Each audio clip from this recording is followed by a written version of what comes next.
হযরত ইউনূস আলাইহিস সালাম, হযরত নূহ আলাইহিস সালাম এই দুনিয়ার ভিতরে 1000 বছরের উপরে হায়াত পেলেন। 950 বছর তিনি আল্লাহর কালেমার দাওয়াত দিলেন। দেশের ভিতরে মানুষগুলো মাত্র 80টি পরিবার আল্লাহর প্রতি ঈমান আনলো, আর বাকি সবাই বেঈমান, তারা আল্লাহকে মানলো না। এমনকি ঘরের স্ত্রী ওয়াবেলা আর নিজের সন্তান কেনান, সেও কিন্তু বলল তোমার আল্লাহকে মানবো না। হযরতে নূহ নবীর সন্তান হলো, পুত্র সন্তান 4টা। জোরসে বলেন কয়টা? আরো জোরে আমার সঙ্গে বলুন, হাম বলুন, শাম, ইয়াফিস, কেনান। কেনান বলতেছে তোমাকে আব্বা বলে ডাকি এই যথেষ্ট, আবার তোমার আল্লাহকেও মানা লাগবে? মহাপ্লাবনের ভয় দেখাও, সাঁতার কেটে পাহাড়ে উঠে পড়বো। ভালো কথা। বউ বলতেছে আমি তোমাকে স্বামী বলে মানি, তাই কত না, আবার তোমার আল্লাহকেও মানা লাগবে, ওটা আমি পারবো না, আমি বলে তাই তোমার মতো পুরুষের সংসার করছি, অন্য কোনো মেয়ে লফুলি করতো না। কথা বল না। অবশ্যই এই কথা আপনাদের এসব এলাকার মা বোনরা কয় না। কথা বল না। হ্যাঁ, ঢাকাইয়ারা কয় আমি খইয়া তাই তোমার ভাত খাইতে আসি, সিলেক্টেরা কয়। প্রিয় হাজারিন, হযরতে নূহ আলাইহিস সালামের স্ত্রী ওয়াবেলা, সে বলতেছে তোমাকে স্বামী মানি, তাই কত না, আবার তোমার আল্লাহকে মানবো, কাজ নাই আমার। স্ত্রী মানলো না, সন্তান মানলো না। আল্লাহ বলল নূহ নৌকা তৈরি করো, যেরকম সুবহানাল্লাহ। মহাপ্লাবন শুরু হলো, মাটির নিচ থেকে পানি উঠতেছে, আসমান থেকে বর্ষণ চলতেছে, সুবহানাল্লাহ।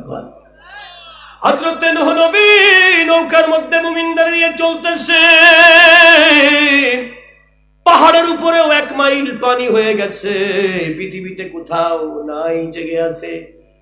কাবা শরীফ পানির নিচে তলিয়ে গেছে, পানির ঢেউয়ের তোড়ে কাবা শরীফের পাথরগুলো খুলে খুলে স্রোতে ভেসে চলে গেছে, বালির নিচে চাপা পড়ে গেছে কাবা শরীফের ফাউন্ডেশন। পাহাড়ের জায়গায় পাহাড় নাই, পাহাড়গুলো ধ্বংস হয়ে গেছে। গোটা দুনিয়ার কত পাহাড় ধ্বংস হলো সেই মহাপ্লাবনে। হযরত নূহ আলাইহিস সালাম দেখতেছে তার আপন সন্তান কেনাল ঢেউয়ের ভিতরে ডোবে আর পানি খায়, আর চিৎকার করে বলতেছে আব্বা আমাকে বাঁচা। আব্বার কলিজার ভিতরে টান দিছে, আরে আমার পুত্র, আমার বেটা, আমার সন্তান। আল্লাহর বান্দা নূহ নবী বাপের সম্মান রক্ষার জন্য একটুখানি হাতটা বাড়িয়েছে। আল্লাহ পাক রব্বুল আলামিন বললেন ওয়াহালা বাইনাহুমাল মাউযু ফাকানা মিনাল মুগরাকিন।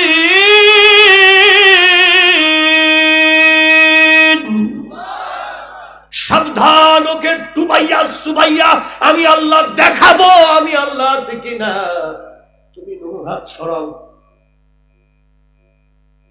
কার কথা? এবার কিছু দূর গিয়ে দেখতেছে বউ বলতেছে ও গো, ঢেলে তুলে যাচ্ছে, ও গো আমারে বাঁচাও। ও গো বলে ডাক দিছে। স্বামী আর স্ত্রী বানাইছে যে স্ত্রী, তার নাম কি? কথা কয় না, একটু মহব্বত আছে না? কথা কয় না, আছে তো? হ্যাঁ। এবার স্বামী আর স্ত্রী থাকতে পারতেছে না, হাত বাড়াই দিছে, ইয়া নূহ লাইসা মিন আহলিক। আল্লাহ ধমক দিয়ে বলতে সাবধান নূহ, ও তোর কেউ না। আরেকবার বলেন সুবহানাল্লাহ। ও হলো বেঈমান আর তুই হলো ঈমানওয়ালা নবী, কেউ না তো। যদিও এক লেভের মধ্যে শুয়ে শুয়ে বাচ্চার কয়টা জন্ম দিছ, ও তোর কেউ না, সব হাত ছড়া। বউকেও বাঁচাইতে পারলো না, ঢেউয়ে তলিয়ে নিয়ে চলে গেল। চোখের সামনে স্ত্রী গেল, সন্তান ডুবে গেল। নূহ নবীর কিচ্ছু করার নাই, ক্ষমতার মালিক সুবহান। আরেকবার বলেন সুবহানাল্লাহ। আল্লাহ গো কোথায় দাঁড়াবো, কোথায় যাব? গোটা পৃথিবী পানির নিচে। আল্লাহ পাক বলেন ওয়াস্তাওয়াত আলাল জুদি, জুদি পর্বতে চলে যাও। নৌকা হুকুম করা হলো, নৌকা টেনে জুদি পর্বতের গোড়ায় গিয়া লাগায় দিল। জুদি পর্বত হলো ফিলিস্তিনের এরারুট পর্বতমালার সবচাইতে উঁচু পাহাড়। সেখানে আল্লাহর নবী নূহ আলাইহিস সালামের নৌকাটা নোঙর করলো। 40 দিন পরে পানি নেমে গেল। আল্লাহর বান্দা নূহ নবী বলেন আল্লাহ গো, তোমার ইবাদত করার মতো জায়গা তো যদি পর্বতে নেই, খাড়া খাড়া পাহাড়, একটা ঘর বানাবা এখানে সম্ভব নয়। ও ওগো আল্লাহ, তাহলে কি করব?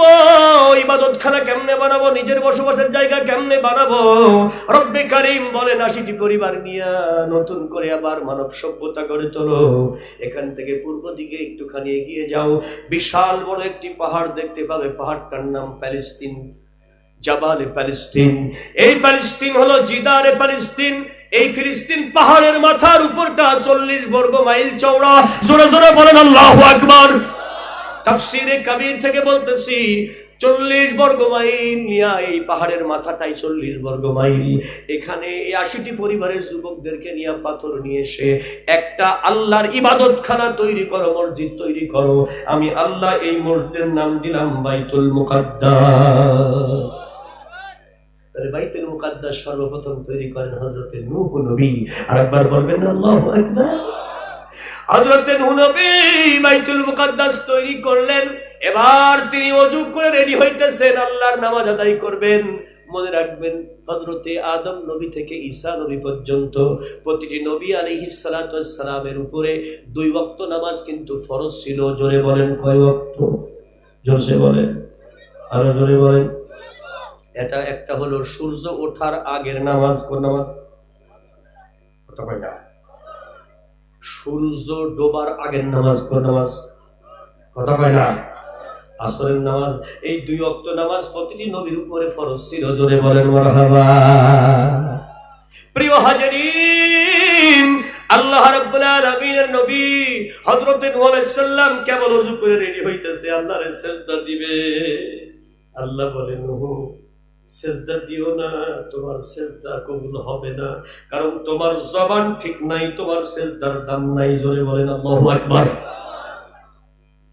আল্লাহ গো, কি করছি আমি? কেন আমার সেজদার দাম নাই?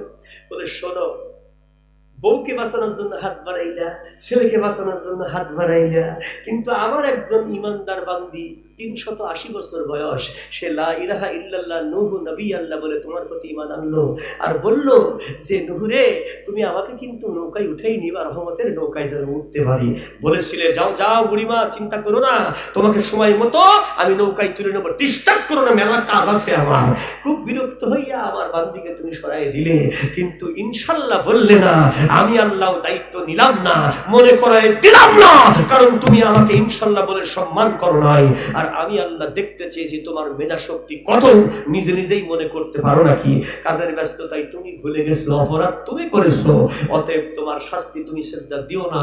যার জবানের ঠিক নাই তার সেজদার দাম নাই, যার জবানের ঠিক নাই তার তাসবিহ পড়ার দাম নাই, যার জবানের ঠিক নাই তার পট্টি বাঁধার দাম নাই, যার জবানের ঠিক নাই তার হজ করার দাম নাই, যার জবানের ঠিক নাই তার তাহাজ্জুদের দাম নাই। আর একবার বলেন ঠিক কিনা ভাই? খারাপ লাগছে? বন্ধ করে দিলাম। কি করেন? চলবে? 2 হাত তুলে বলেন চলবে। কি বলেন চলবে? আমাদের এক ভাই বলেছিল খেলা হবে, ওই হারামজাদা সবার আগে পালাইছে, নিজেই পালাইছে আগে। কি খেলা হবে বলেন?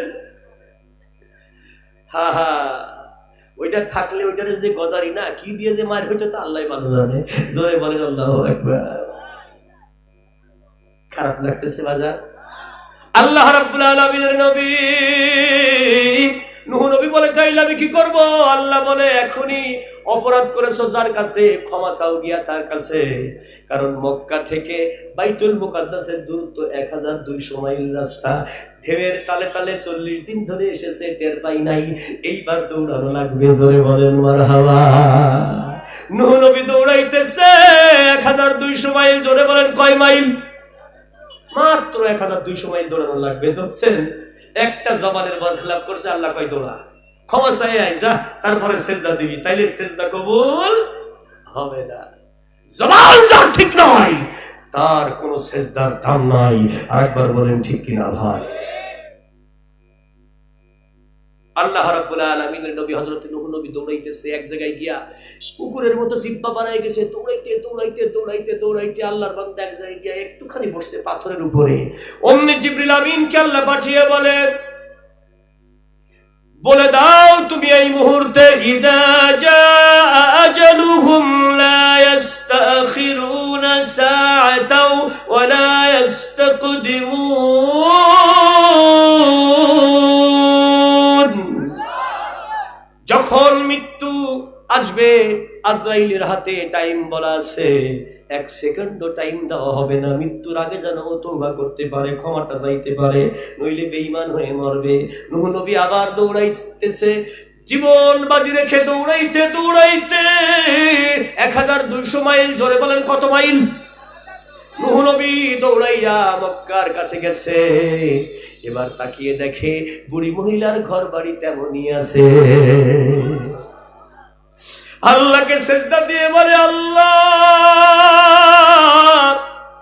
তোমার কাবা পাথরগুলো খুলে চলে গেল, পাহাড় ধ্বংস হয়ে গেল, এই বুড়ি মহিলার খেজুর পাতার ছাউনি দেওয়া ঘরটা কেমনে রইল আসল মতো, কেমনে রইল আগের মতো, কেমনে করে ওই বাগানগুলো রইল। ওদের বুড়ি মহিলার দুম্বার গোয়ালটাও ঠিক আছে, উটের গোয়ালটা ঠিক আছে, ছাগলের গোয়ালটা ঠিক আছে, বুড়ি মহিলার গাছপালাগুলো সব ঠিক আছে, বাড়িটা জাগাই আছে। কেমনে এটা সম্ভব হলো রে আল্লাহ? রব্বে কারীম অমনি নূহকে বলে, নূহ রে, 950 বছর তো তুমি আমারই নবুর দায়িত্ব পালন করেছো, আমারকে সুবহান রব্বিল আলা বলে ডেকেছো। আমার এই সুবহান নামের বদলতে কিয়ামতের কঠিন ময়দানে তুমি যেন আসামি হইয়া না যাও, এজন্যই আমি রব্বে কারীম 80টা দিন রহমতের হাতের উপরে সুবহান রব নামের বরকতে বুড়ি মহিলার সম্পদগুলো জানমাল আমি কুদরতি হাতের উপরে হেফাজত করেছি। প্লাবন আসতে লাগলো, 40 দিন যাইতে লাগলো, 40 দিন। এমন একটা ঘুম দিলাম মহিলাকে, 80টা দিন ঘুম পড়ে, ঘুমের মধ্যে প্লাবন এলো আর গেল, বুড়ি মহিলা কিছুই টের পাইল না। শুধুমাত্র কিয়ামতের কঠিন ময়দানে তুমি নূহ যেন আসামি হইয়া না যাও, এজন্য ওই বুড়ি মহিলাকে টেরই পাইতে দেই নাই যে মহাপ্লাবন হয়ে গেছে। এটা আমি আমার সুবহান নামের কারণে করেছি, তুমি আমার নবী তোমাকে হেফাজতের জন্য করেছি। নইলে এই বুড়ি মহিলা কিয়ামতের দিন আমার দরবারে কোটি কোটি মানুষের সামনে বলতো নূহ নবী না, মিথ্যাবাদী, জবানের ঠিক নাই। এজন্য তোমাকে বাঁচানোর জন্য আমি সুবহান নামের বদলতে এটা করেছি। নূহ নবী নিজেকে আর ধরে রাখতে পারে নাই, সিজদা দিয়া কই সুবহান রব্বিল আলা, সুবহান রব্বিল আলা, সুবহান রব্বিল আলা। নূহ নবীর এই আকুতি আর জবানের সুবহান রব্বিল আলা, এই মুহূর্তে সিজদার তাসবিহগুলো মনের মাধুরী মিশাইয়া জীবনের সর্বশ্রদ্ধা নিবেদন করে হযরতে নূহ নবী চোখের পানি ফেলে যখন সুবহান রব্বিল আলা বলল, সিজদার মধ্যে গিয়া রব্বে কারীমের দরবারে ইলাহিতে এটা এমন ভাবে কবুল হলো, পরবর্তীতে সমস্ত নবীর উম্মতের জন্য সিজদার তাসবিহ হয়ে গেল সুবহান রব্বিল আলা। জোরে বলেন আল্লাহু আকবার। বুড়ি মহিলার বাড়ির কাছে গিয়ে এবার নূহ আলাইহিস সালাম ডাকছেন, আসসালামু আলাইকি আহলাল বাইত, বাড়ির ভিতরে কেউ আসো, আমি নূহ সালাম দিতেছি। ভেতর থেকে মহিলা বলতেছে, ও বাবা নূহ, তুমি এসেছো? আমি তো জানি নবীরা মিথ্যা বলতে পারে না, নবীরা মিথ্যা বলে না, আমি রেডি হয়ে আছি বাবা, আমি আসতেছি, অপেক্ষা করো। একবার বলেন আল্লাহু আকবার। হযরতে নূহ নবীর সামনে এসে ওই মহিলা মাজাটা সোজা করতে পারে না, 380 বছর বয়স। কত বছর? এই মহিলা রুকুতে হালতে লাঠিটা ভর দিয়া পুটলি আর খাতে মাথায় নিয়ে বলে, চলো বাবা চলো, নৌকায় উঠতে হবে। নূহ নবী বলে, মাগো নৌকায় ওঠার কোনো প্রয়োজন নেই, প্লাবন এসেছিল আবার চলে গেছে। ও বাবা আমি তো কিছুই টের পাইলাম না। বলে তাকায় দেখেন কাবা শরীফ সমান হয়ে গেছে, পাহাড়গুলো ধ্বংস হয়ে গেছে, কিন্তু আপনার ঘর, আপনি লা ইলাহা ইল্লাল্লাহ বলে আল্লাহকে মেনেছিলেন, আপনার সম্মানে ইমানের বরকতে মহান আল্লাহ আপনাকে এই মহাপ্লাবন দেখতেও দেয় নাই, স্পর্শ করে নাই। আপনার ঘর বাড়ি জায়গা জমি সব তেমনই আছে, আপনার ঘর, আপনার ফসল, আপনার ক্ষেত খামার, আপনার খেজুরের বাগান সব তেমনই আছে, আপনিও ভালো আছেন। জোরে বলেন মারহাবা। হযরতে নূহ নবীর এই কথা শুনে আল্লাহর বান্দী কাঁদতে লাগলো, আহারে যে আল্লাহর প্রতি ঈমান এনেছি তিনি কত না বড় সুবহান, কত না বড় সুবহান। এজন্যই বললেন সুবহান রাব্বিল আযীম, সুবহান রাব্বিল আযীম, সুবহান রাব্বিল আযীম। ওই বুড়ি মহিলা চোখের পানি ফেলে আল্লাহকে কৃতজ্ঞতা প্রকাশ করে সুবহান রাব্বিল আযীম বলে কাঁদতে লাগলো। আল্লাহর দরবারে এই দৃশ্যটাও বড় পছন্দ হইল। সমস্ত দুনিয়ার রুকুকারীদের জন্য সুবহান রাব্বিল আযীম এই বুড়ি মহিলার জবানের কথাটা আল্লাহ রুকুর তাসবিহ হিসাবে নির্ধারণ করে দিল। আরেকবার বলেন সুবহানাল্লাহ, লা ইলাহা, জোরে লা ইলাহা, লা ইলাহা ইল্লাল্লাহু, লা ইলাহা মুহাম্মাদুর রাসূলুল্লাহ। আল্লাহুম্মা সাল্লি আলা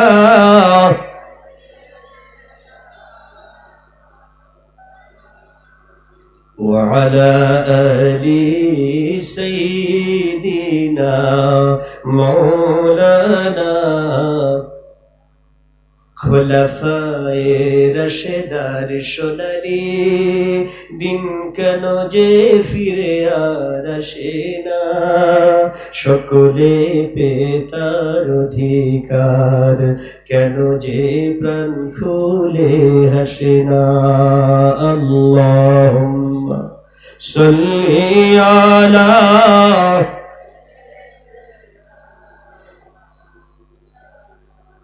وعلى آل سيدنا مولانا। কত যে দুঃখে ভরা দুনিয়া,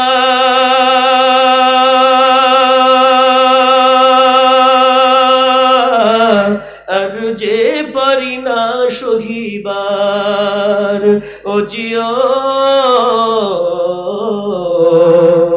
চারিদিকে অন্যায় অবিচার, দুর্নীতি আর শুধু হাহাকার, এই জুলুমের চির অবসান কোনদিন আর কি হবে না। খোলাফায়ে রাশেদার সোনালি দিন কেন যে ফিরে আর আসে না, সকলে পেতার অধিকার কেন যে প্রাণ খুলে হাসে না। জোরে বলেন ঠিক কিনা? প্রিয় হাজিরিন,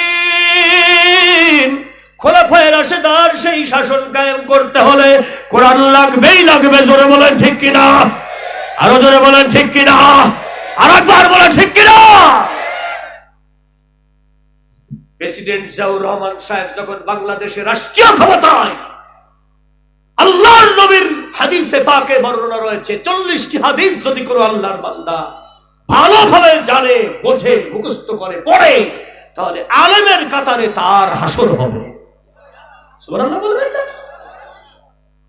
এই কথাটি তিনি আল্লাহর ইসলাম কতটুকু মানতেন সেটা বিষয় আমি জানি না, তবে শহীদ প্রেসিডেন্ট জিয়াউর রহমান সাহেবের আমলে হাই স্কুলের 9-10 ছাত্র ছাত্রীদেরকে 40টি হাদিস বাধ্যতামূলক ধর্মীয় ইসলাম ধর্মের বইতে বাধ্যতামূলক করা হয়েছিল।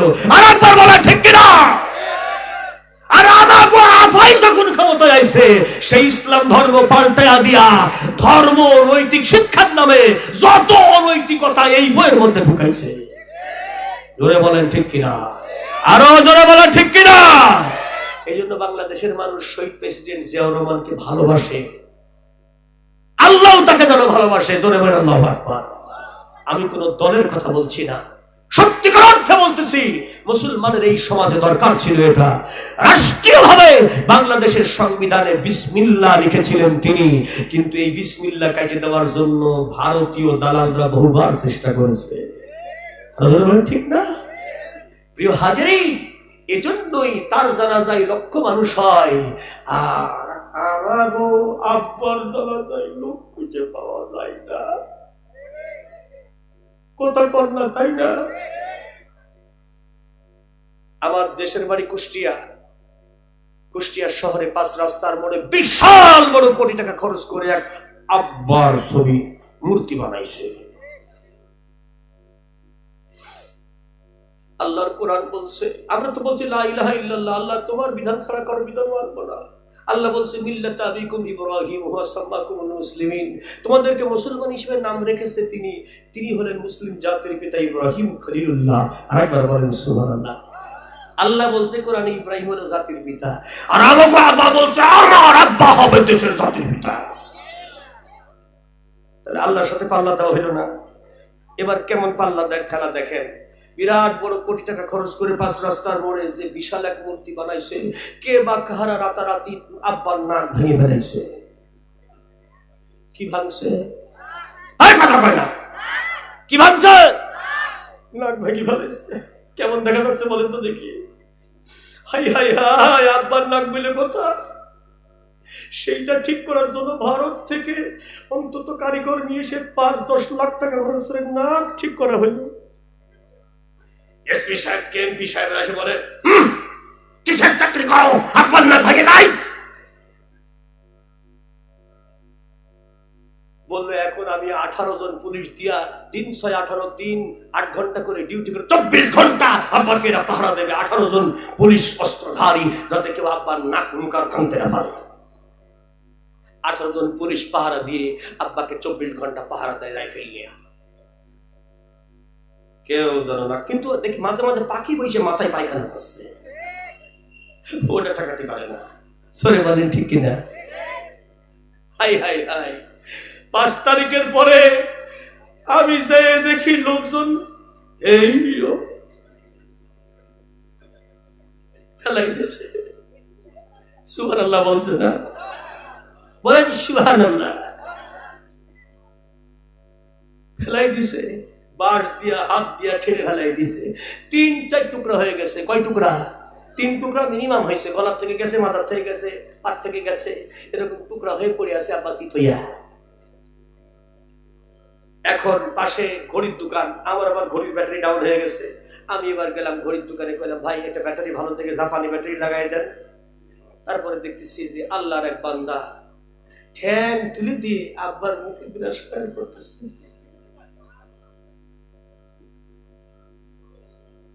ঘড়ির দোকানদারে কইলাম ভাই এইগুলো কি, এই লোকটাকে এইভাবে অপমান করার কি দরকার ছিল, কি প্রয়োজন ছিল একে একেবারে মাথায় তুলে দেওয়া, ধমাস করে ফেলাই দেওয়া? নিজের সন্তানই যথেষ্ট তার বাপের সমস্ত বেইজ্জতির জন্য। ধরে বলেন ঠিক কিনা? এটা দরকার ছিল না, কিন্তু এই জায়গায় তুলে আবার এরকম করে অপমান করা হচ্ছে।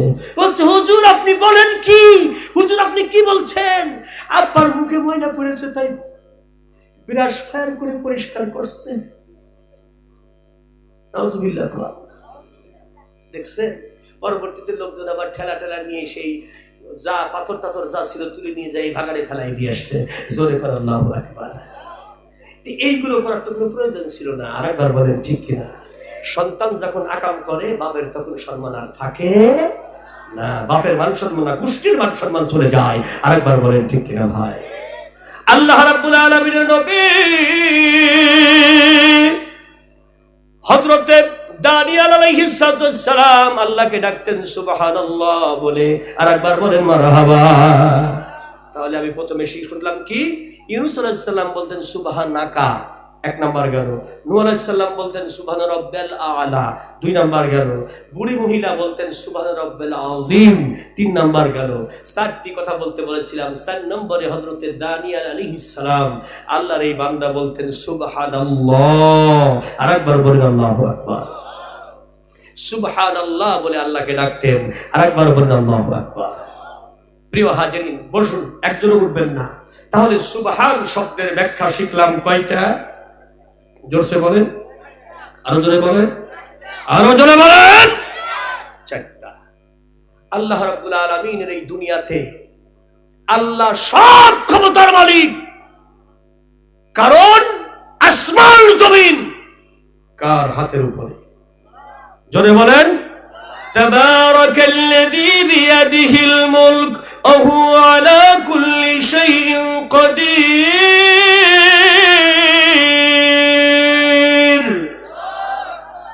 الذي خلق الموت والحياة ليبلوكم أيكم أحسن عملا وهو العزيز الغفور رب كريم বলেন অতীব পবিত্র মহান সেই সর্বময় ক্ষমতার অধিকারী সেই আল্লাহ, সব ক্ষমতার মালিক তিনি, তারই কুদরতি হাতের উপরে গোটা সৃষ্টি জগৎ। জোরে জোরে বলেন মারহাবা। তাহলে আপনি যাই করেন, যেখানেই থাকেন, আমি আপনি কার হাতের উপরে? জোরে বলবেন না, কার হাতের উপরে? আল্লাহর হাতের উপরে। উপরে আসমান, নিচে জমিন। আপনি কোথায় যাবেন? যাওয়ার জায়গা আছে না। ইয়া মাশারাল জিন ওয়াল ইনস, হে মানুষের বাচ্চা, জিনের বাচ্চা, শোনো। ইনস্তাতাতুম আন তানফুযু মিন আকতারিস সামাওয়াতি ওয়াল আরদ, যদি ক্ষমতায় কুলায় আমার জমিন আমার আসমানের বাইরে চলে যাও। ফানফুযু লা তানফুযুনা ইল্লা বিসুলতান, আমার রাজত্বের বাইরে যাইতে পারবে না। প্লেন চালাইবা, প্লেনের জ্বালানি শেষ হয়ে যাবে, খনির তেল শেষ হবে, রকেট চালাইবা, রকেট শেষ হয়ে যাবে, তোমার হায়াত শেষ হবে, তবু আমার রাজত্বের সীমানা পার হইতে পারবা না। জোরে জোরে বলেন রাজত্ব কার? এজন্যই আল্লাহ বলেন সুবহান। আল্লাহর কাছে অপারগতা বলতে কিছুই নাই। আরেকবার বলেন আল্লাহু আকবার। আমি আপনাদের বসায় রাখে নাই, ওই সুবহান বসায় রাখছে ঠান্ডার মধ্যে। বই না হলে এই শীতের মধ্যে আপনাদের বসায় রাখে কোন বেটা? আমি বসায় রাখি নাই, বসায় রাখছে কিনা? সুবহান। আল্লাহ কায়দায় ফেলে আপনাকে বসায় রাখছে। জোরে বলবেন না আল্লাহু আকবার। আমার আলোচনায় আমি বলেছিলাম চারটি সুবহানের চারটি ব্যাখ্যার কথা বলবো। হযরতে দানিয়েল আলাইহিস সালাম পৃথিবীতে বখতে নসর নামক পৃথিবীর বাদশার মোকাবেলা করার জন্য এসেছিলেন, যেমন করে মুসলিম জাতির পিতা ইব্রাহিম খলিলুল্লাহ নমরুদ নামক শয়তানের মোকাবেলা করার জন্য এসেছিলেন। হযরতে দানিয়েল নবী বখতে নসরের মোকাবেলা করার জন্য এসেছিলেন দুনিয়াতে। বখতে নসর যখন পৃথিবীতে ইউযাব্বিহুনা আবনাকুম ইস্তাহিয়ুনা নিসাআকুম যালিকুম বালাউম মির রাব্বিকুম আযীম, বিশাল ঘটনা আছে, এটা আমি আপনাদের মাঝে এক নাসকে বলতে পারবো না। তবে বখতে নসরের মতো বাদশা যে মানুষকে বিনা বিচারে হত্যা করত, মায়ের সন্তানগুলো কেড়ে নিয়ে বুকের থেকে মেরে ফেলতো, সেই মানুষকে সাইজ করার জন্য, বখতে নসরকে মোকাবেলা করার জন্য দানিয়েল আলাইহিস সালাম পৃথিবীতে এসেছিলেন। দানিয়েল নবীকে যখন জেলখানায় ঢোকানো হলো বিনা অপরাধে, হযরতে জিবরিল আমিন আল্লাহর পক্ষ থেকে এসে বললেন, ওগো কয়েদি দানিয়েল, শোনো শোনো, আল্লাহ তোমাকে নবী বানিয়েছে। জোরে বল সুবহানাল্লাহ। তুমি শুধু খালি সুবহানাল্লাহর জিকির করো, দেখবা এমন খেলা শুরু হবে, তোমাকে জেলখানা থেকে ছেড়ে দিতে বাধ্য হবে। আরেকবার বলেন মারহাবা। হযরতে দানিয়েল নবী জেলখানার মধ্যে বসে সুবহানাল্লাহর জিকির শুরু করলেন।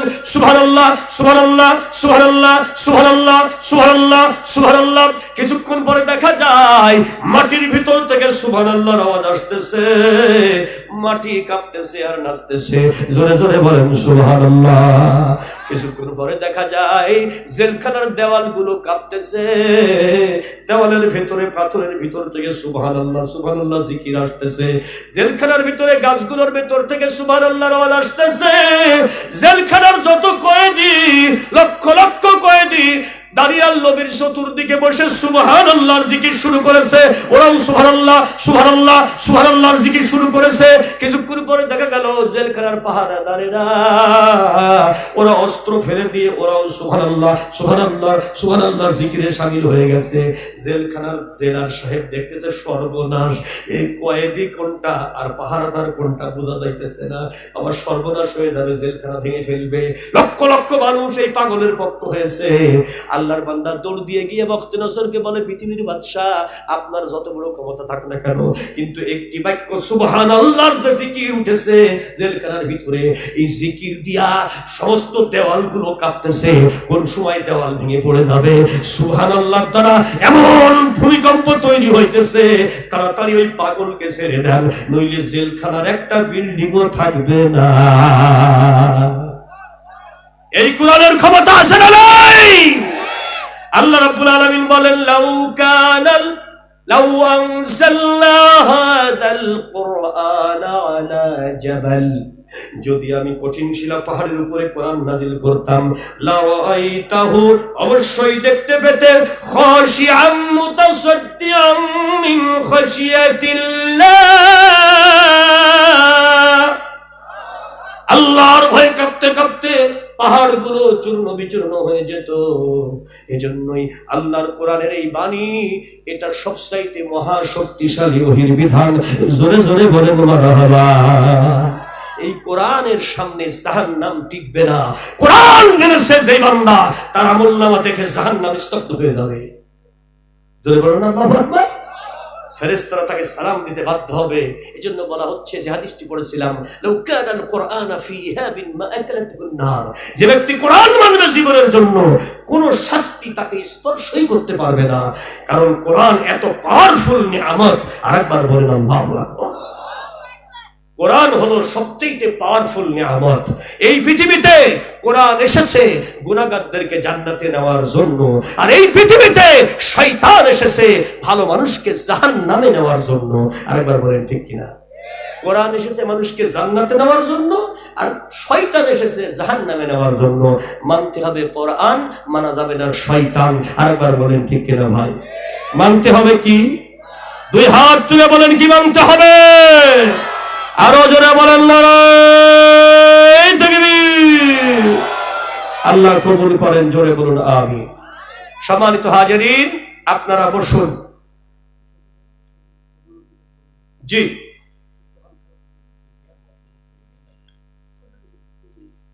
আচ্ছা প্রিয় হাজিরিন, আপনার কাছে আমি অনুরোধ জানাচ্ছি, আজকের আলোচনায় কি আপনারা বেজার হয়েছে? খুশি হয়েছে? কথা বলেন। আজকে সুবহান শব্দের ব্যাখ্যা শুনলাম কয়টা? জোরসে বলেন। ইতিপূর্বে আলোচনা অনেক শুনেছেন, তাই না? নাকি জীবনের প্রথম? শুধুমাত্র একটা শব্দের উপরে কথা বলেছি। আমাদের মাঝে সম্মানিত প্রধান অতিথি বসে আছে। আহারে, আমার ভাই অনেক কষ্ট করছে। আমি তার হায়াত দীর্ঘ আল্লাহ দান করুক, জাতির খেদমতে কবুল করুক। সকলে বলুন আমিন। অবশ্য উনি দুটি কথা বলবে। আপনাদের এলাকার কলিজার টুকরা সন্তান, একজন মানুষ উঠা বসা করবেন না, দোয়া না করে যাবেন না। মুসাফিরের দোয়া তো কবুল হয় না, তাই না? হয়। তাহলে এতক্ষণ বসেছিলেন, চুপচাপ থাকুন। প্রধান অতিথি কিছু কথা বলবে, দুটি কথা, এরপরে সম্মানিত সভাপতি ঘোষণা করবে। দোয়া না করে আমরা কেউ যাব না, ইনশাআল্লাহ। আল্লাহ পাক হেফাজত করুন। সকলে বলি আমিন। জি।